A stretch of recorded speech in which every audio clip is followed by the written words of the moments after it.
તો રાજકોટની ઘટના બાદ પાલિકા તંત્રની હવે ઊંઘ ઉડી છે અને પોરબંદર શહેરની ઇમારતો અને ગેમ ઝોનમાં પણ તપાસની કામગીરી હાથ ધરાઈ છે। શહેરના 180 બિલ્ડિંગ પૈકી માત્ર 10 બિલ્ડિંગમાં જ ફાયર સેફટી હોવાનું સામે આવ્યું।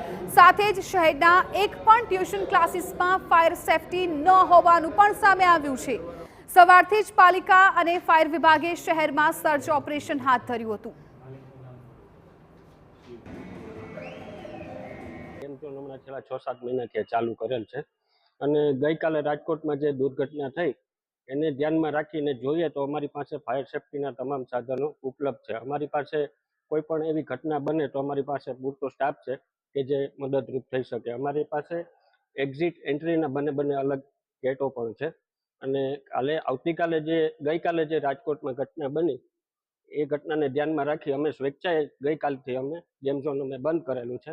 જે ઘટના બની છે ગેમિંગ ઝોનમાં એ અકસ્માતના હિસાબે સરકારશ્રીએ આદેશ કર્યા છે દરેક નગરપાલિકા મહાનગરપાલિકામાં ગેમિંગ ઝોનના સ્થળો ચેક કરવા, ફાયર બ્રિગેડને લગતું જે બધું ચેક કરવું અને સ્ટ્રક્ચર સ્ટેબિલિટી ચેક કરવી।